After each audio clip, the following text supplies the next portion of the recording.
En el estudio de la electrónica digital hay algunas compuertas, yo las he llamado especiales, de uso especial, pero que son importantes en la tecnología digital y son cruciales. He traído algunas, no todas. Las compuertas tri-state, normalmente los circuitos lógicos responden a dos estados, ceros y unos lógicos. Pero hay circuitos donde es conveniente dejar abierto o aislada la salida de una compuerta para que quede flotando o con alta impedancia. Las compuertas tri-state tienen línea de control o inhibición, G1 o G2, las cuales sitúan las salidas en alta impedancia, dependiendo si es activa en bajo o en alto.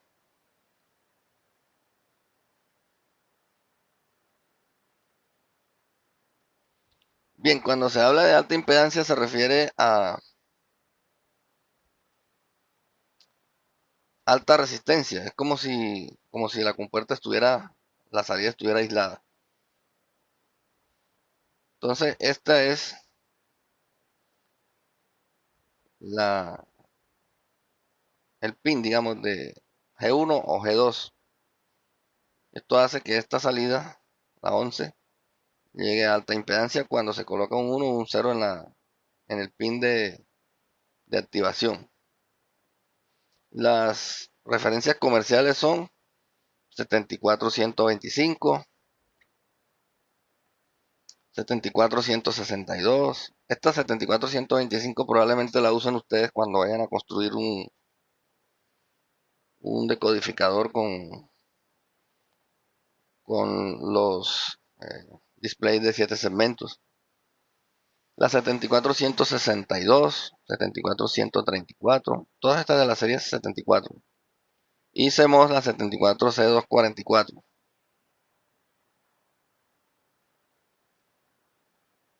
Esto es importante cuando se van a transmitir datos a través de un bus de datos. Un bus de datos es eh, una línea de comunicación de varios conductores. Allí se conectan las salidas de los circuitos digitales y todos ellos colocan información allí en el bus. Si todas las colocaran al mismo tiempo, se dañarían las comunicaciones.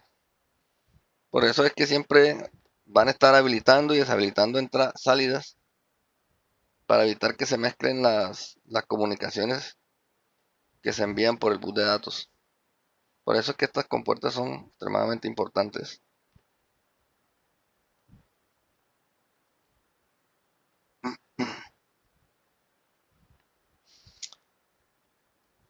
El desarrollo de la organización del bus en computadores llevó al desarrollo del circuito lógico de 3 estados. Este equipo, llamado Tri-State, tiene una tercera condición de salida llamada alta impedancia o estado Z, alto. Las dos son la normal, alta y baja. Las otras dos son la normal, alta y la baja de voltaje. Cuando esta tercera entrada está activada, Enable 1, esta actúa como un circuito abierto impidiendo el paso de la señal. Cuando esta tercera entrada está desactivada, Enable 0, esta actúa como un circuito cerrado permitiendo el paso de la señal.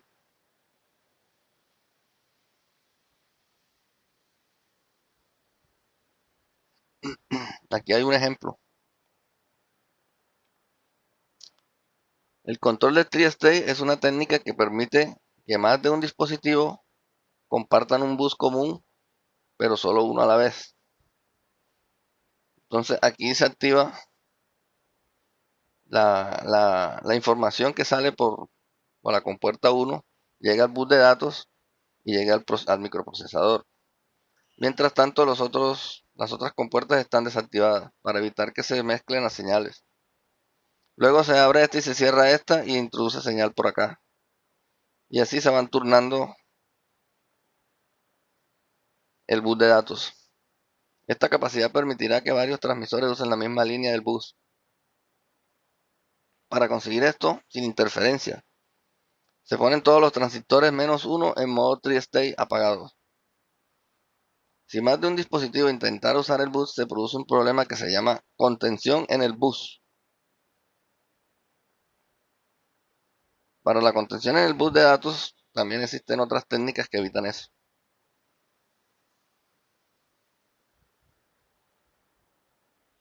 Las compuertas Smith-Trigger. Esta es otra compuerta de uso especial. Se usan para convertir señales imperfectas, lentas o con ruido en señales digitales definidas. Son muy importantes. Sus aplicaciones en restauración de pulsos, conformación de ondas, eliminación de ruidos y detección de umbrales. Las referencias comerciales son 74132 y de la CMOS tenemos la 40106, 74C14 y la 4093B. Y tenemos el ejemplo. A una compuerta o de la salida de un circuito digital, las señales se van deteriorando.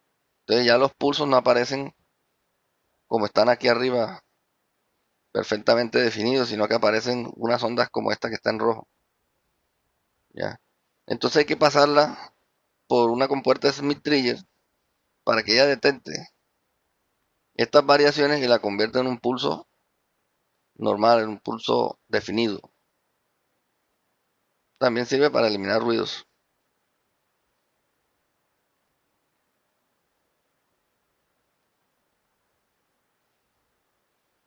Otra compuerta de uso especial son las compuertas de colector abierto. Es una variante del TTL para formar compuertas de varias entradas con compuertas sencillas y para manejar voltajes de salida más altos que los de alimentación.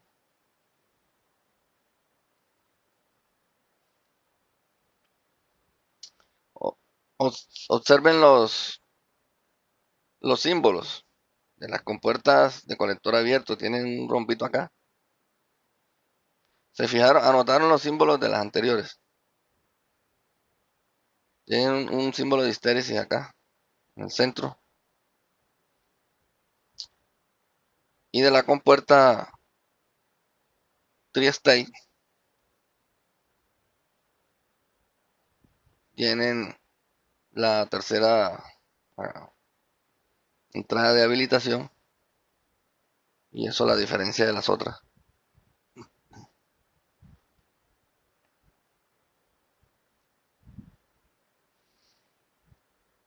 Bueno, estas compuertas de colector abierto requieren de un resistor RP de salida para operar, de lo contrario su salida quedará flotando, ni alto ni bajo.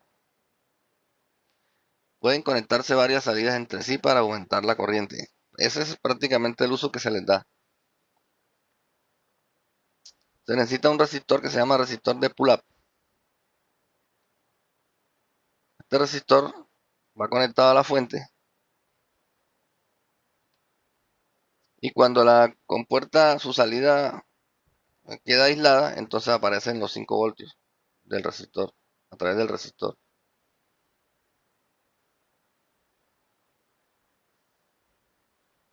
Pueden conectarse varias salidas entre sí para aumentar corriente. Manejan directamente LEDs, display y relés. Pueden manejar voltajes más altos de la alimentación. Por ejemplo, si estas compuertas son de 5 voltios, aquí se le pueden colocar 12. La RP suele llamarse resistor de pull-up. Debe elegirse de manera que no exceda la corriente máxima de la compuerta.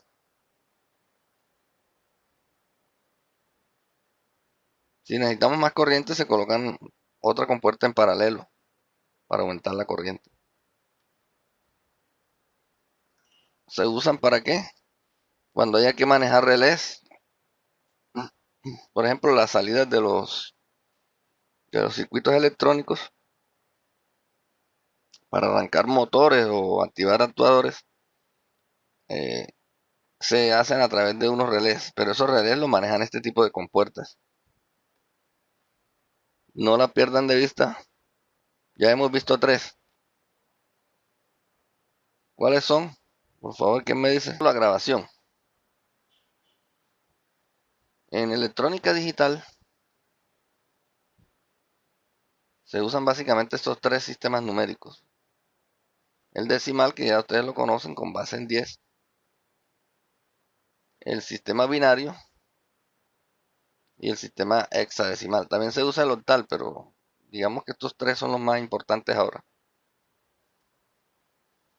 Aquí está la equivalencia entre el sistema decimal y el binario. El sistema binario solo tiene dos números, 0 y 1, mientras que el sistema decimal tiene 10 números, del 0 al 9. Y el sistema hexadecimal tiene 16 números. Como en el sistema decimal no hay equivalente al número 10, entonces se usan letras A, B, C, D, E y F hasta el 15. Entonces sería del 0 a F.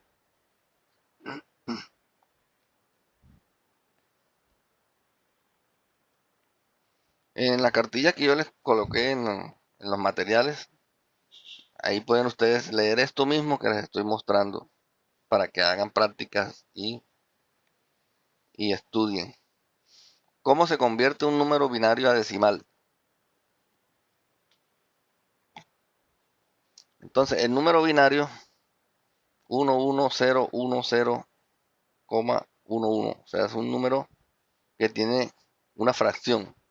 Un número binario, pero tiene una fracción. Está escrito en base 2, o sea, un número binario.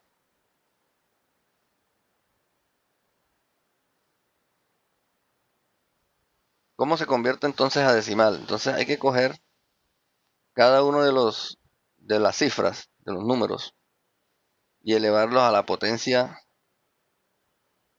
elevarlos a 2 a la potencia respectiva del lugar que le corresponde. Por ejemplo, el 0 que está antes de la coma de la fracción se eleva a 0 por 2 a la 0. Luego sigue el 1, 1 por 2 a la 1. Luego sigue el 0, 0 por 2 a la 2 y así va aumentando la potencia a medida que van corriendo los lugares. Después le sigue 1 por 2 a la 3 y 1 por 2 a la 4. Todas estas potencias se suman. Después del 0, después de la fracción, de la coma, entonces se eleva a la potencia negativa. Entonces le continúa el 1, sería 1 por 2 a la menos 1 y 1 por 2 a la menos 2. Después esto se suma, todas estas potencias se suman y da el valor decimal. Entonces el valor binario 11010,11 es igual a 26,75 en decimal. Esto tienen que practicarlo ustedes. No se vayan a quedar con lo que yo les estoy diciendo y cojan ahora una cartilla y practiquen. Escriban cualquier número binario y pásenlo a decimal. Entonces háganme 5 ejercicios de cada uno. Ahora vamos a convertir el mismo número 2675 con base 10, lo vamos a convertir a binario. ¿Cómo se hace esto? Se hacen divisiones sucesivas por 2. Divisiones sucesivas por 2. Perdón, vamos a convertir el número 37 decimal a binario. Entonces comenzamos con 37 dividido por 2, nos da 18 y sobra 1. Luego este 18 se divide por 2, nos da 9 y sobra 0. Luego este 9 se divide por 2, nos da 4 y sobra 1. Luego el 4 se divide por 2, nos da 2 y sobra 0. Y finalmente el 2 se divide por 2, da 1 y sobra 0. Si hubieran decimales, aquí continuaríamos, ¿cierto?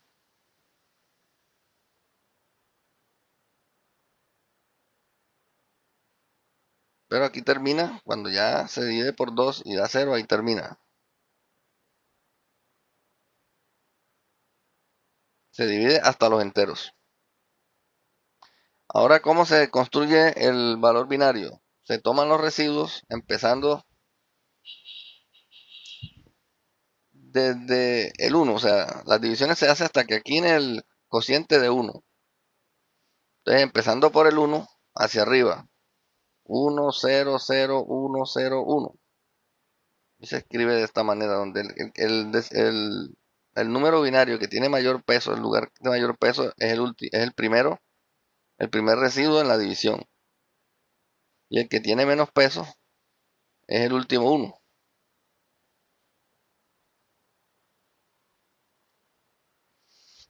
Les toca hacer estos ejemplos, practicarlos.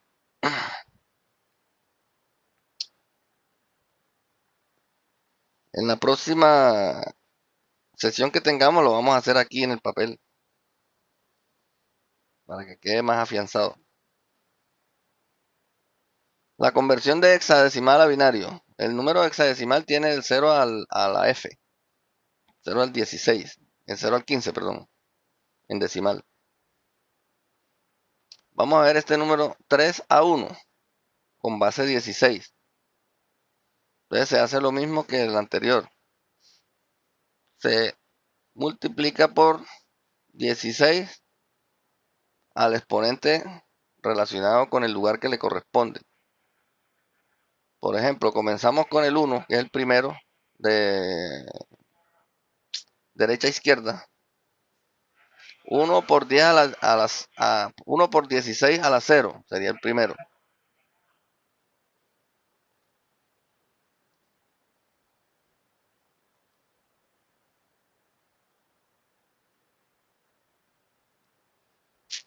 Entonces el segundo lugar es A, que vale 10. Entonces sería 10 por 16 a la 1. Y el tercero es 3 por 16 a la 2. Luego se suman estos productos, estas potencias. Y tenemos que el 3 a 1 es equivalente al 929 decimal. Ahora vamos a convertirlo de decimal a hexadecimal. El número 3571, 3571 en base decimal lo vamos a convertir a hexadecimal. Entonces es lo mismo que el anterior, se hacen divisiones sucesivas por 16. Entonces dividimos 3571 entre 16, nos da 223, sobran 37. Sobran 3, perdón. 223 sobran 3. Luego ese 223 se divide entre 16, sobran 15. Y ahí termina.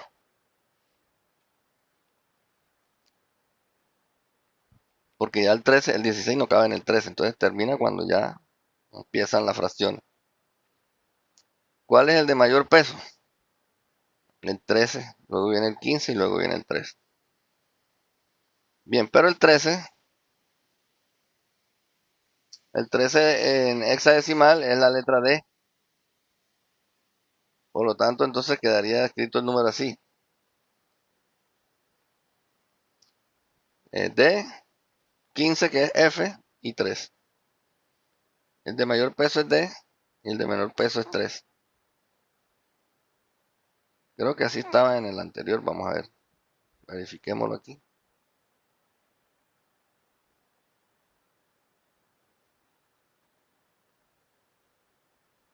Mayor peso, 1, 0. De mayor peso y menor peso. Ah, correcto. Entonces se escriben de izquierda a derecha comenzando por acá. De izquierda a derecha. Lo mismo sucede acá. Se escriben de izquierda a derecha. Izquierda a derecha comenzando por acá. Se escriben así. De F3. De F3. En la cartilla pueden encontrar esta teoría y pueden hacer ejemplos.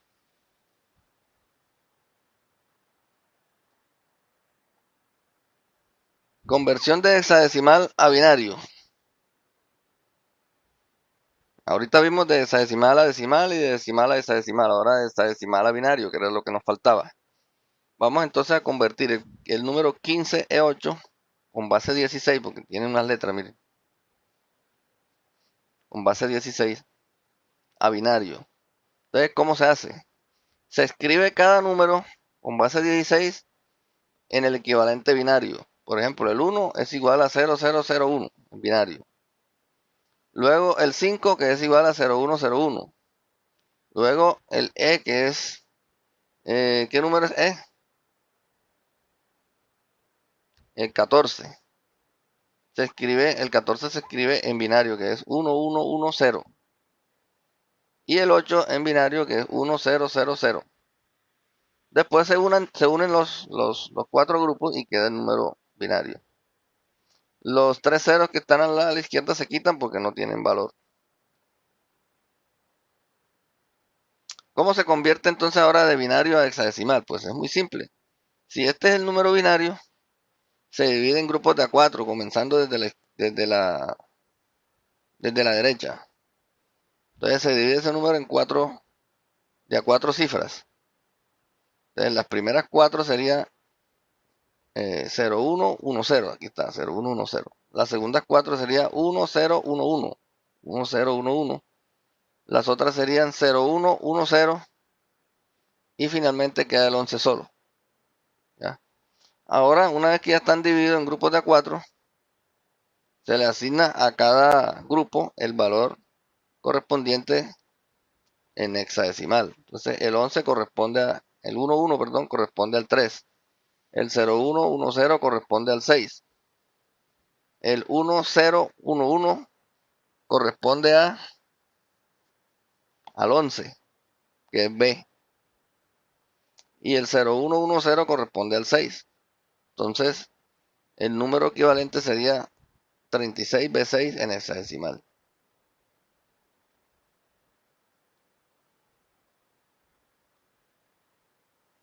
Bueno, aquí ya comienza la teoría de lógica digital. Finalizamos aquí.